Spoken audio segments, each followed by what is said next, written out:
If you sit at a desk all day, you're probably experiencing tight hips and a lower back and also posture issues. Stand at your desk, but push your chair aside. Place your hands on the desk for balance. You're gonna come out to where you're at an angle like this. From this angle, you're gonna lean into one leg and then you're gonna lift the other one up. You're then gonna hip hinge and make sure that your torso is parallel to the floor. You're gonna rotate out into external rotation. You should feel it right in here. Hold this for 3 seconds and then turn and rotate inward. I'm gonna show you the front movement in my squat rack so you can see how my pelvis is turning. See the movement? I'm still staying parallel to the floor, but I'm just turning inward. Perform 4 to 6 controlled reps per side with both internal and external rotation. This restores hip rotation strength and stability. Your glutes fire properly so that your lower back doesn't have to twist and compensate. This helps restore movement in the hips so that you don't feel that stiff feeling from sitting all day. Now you're gonna hold onto your chair for balance if you need it. You're gonna keep your chest tall and squeeze your abs. Then you're gonna take one step back like a nice deep lunge. Tuck the pelvis under. You should feel that stretch in the hip flexor on the other leg that's stretched out in the back. Then use your hand and grab onto your desk.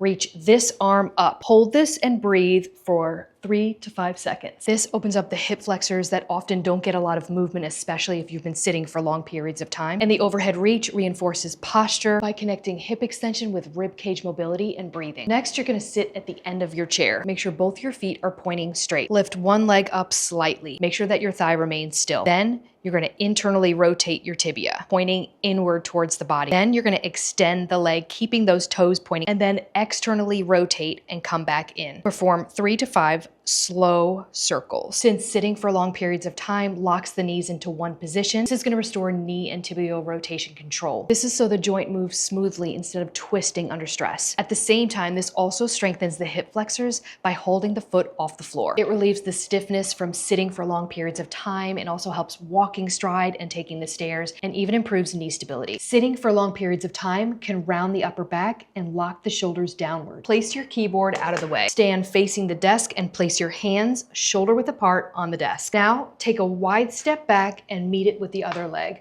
You want to be further enough to where you can hip hinge properly. You're going to keep your hands placed on the desk and then push out with your butt. Feel that stretch in your hamstrings and also your shoulders and upper back. Hold this for 3 to 5 seconds and then come up. Perform 6 to 8 slow reps of these. This movement restores thoracic extension and shoulder mobility, directly counteracting desk slouch.